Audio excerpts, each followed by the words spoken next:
Hello दोस्तों, नमस्ते, आदाब, सत श्री अकाल। आपका स्वागत है मेरे यूट्यूब चैनल पे। तो आज मैं बात करूँगा कि मैंने रिसेंटली लगभग 1 साल बाद कोई मूवी सतलुज मूवी देखी है। और मूवी में जो दर्शाया गया है वो सच है, बहुत सच है। और बहुत सारी चीज़ें हैं जो इतने छोटे टाइम में नहीं दिखा सकते थे, और दिलजीत पाजी ने बहुत खूबी किरदार को निभाया है, जसवंत सिंह खालरा जी के किरदार को।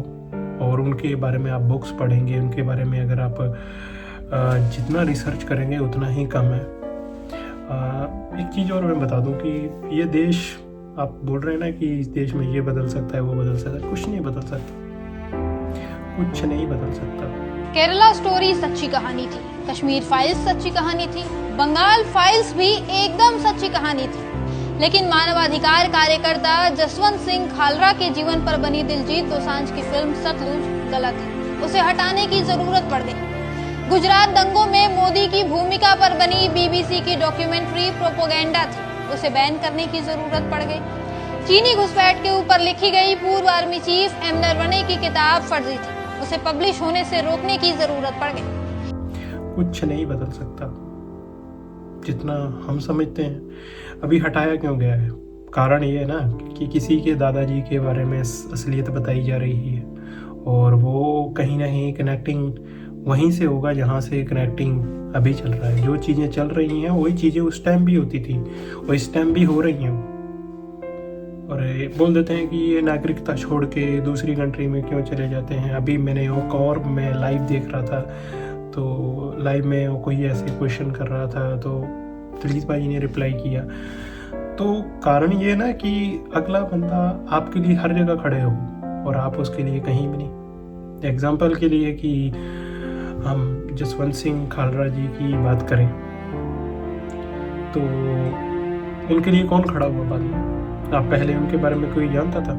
अभी बहुत सारे ऐसे लोग हैं, अगर नाम लूँ तो बहुत सारे ऐसे लोग हैं जिन्होंने समाज सेवा करने की कोशिश की, और उसके बाद समाज सेवा का उनको नतीजा ऐसा मिला कि कईयों को परिवार खो के, कईयों को ड्रम में, कईयों को उसी जहाँ जिसकी वो बात की गई उसी जगह उनको ख़त्म कर दिया गया।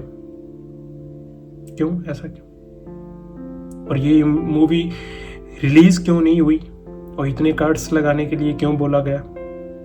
और दूसरी चीज़ है, अगर कश्मीर फाइल्स, केरला ये वाली रिलीज हो सकती हैं तो फिर पंजाब के बारे में क्यों ये दर्द होता है?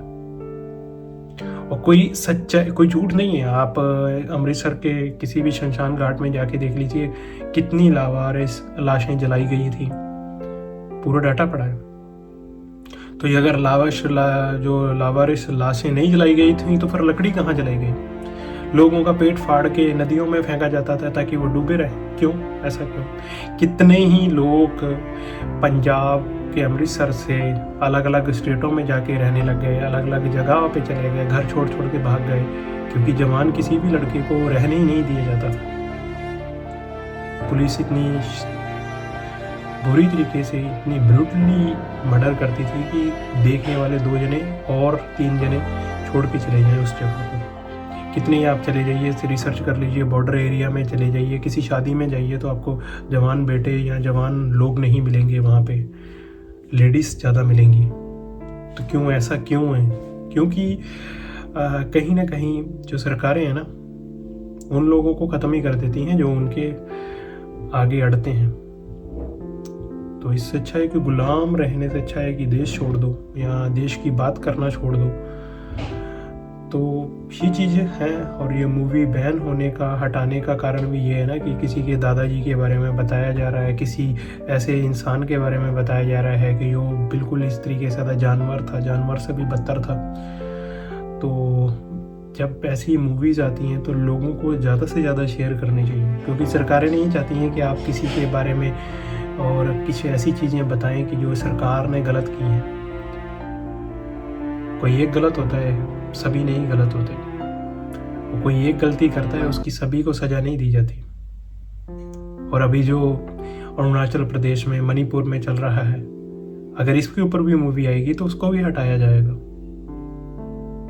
अभी जो बहुत सारी ऐसी घटनाएं हैं, हम नहीं बात करते, हमने खुद ने भी वीडियो बनाना छोड़ दिया।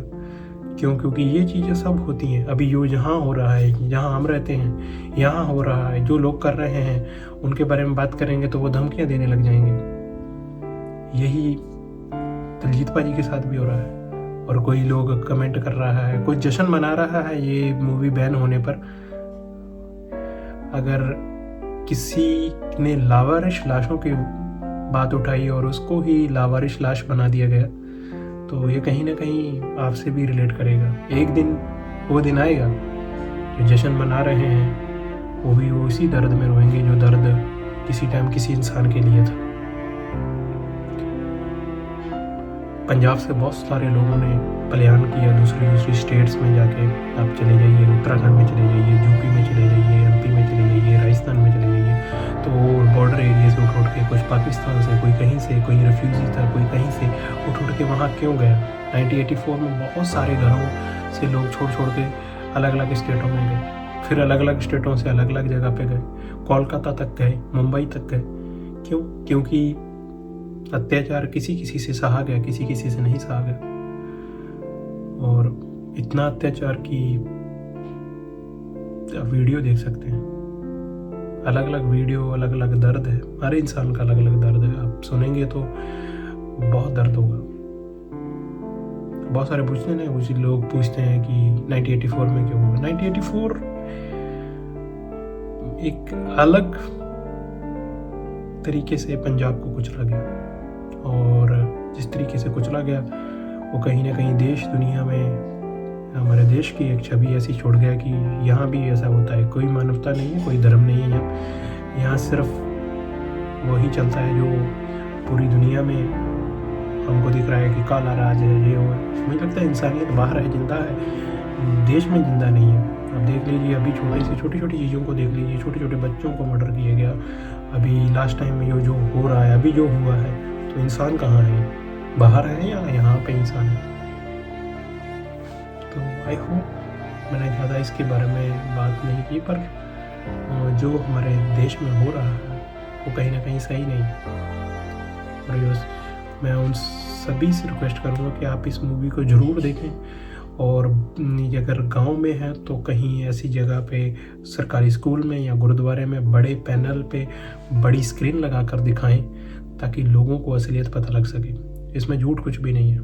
आई thank you so much Diljit पाजी का और फिल्म मेकर का, जिन्होंने ऐसी फिल्में बनाई जिससे दुनिया को ये पता लगा कि क्या हुआ था उस टाइम, क्या हुआ था। अगर ये बनाते नहीं तो पता ही नहीं लगता कि किसी को, क्योंकि हमने पढ़ लिया है, हर कोई पढ़ नहीं पाता। हमने पढ़ लिया है इसके बारे में, हम बात करते हैं, हमें दर्द है इस चीज़ का।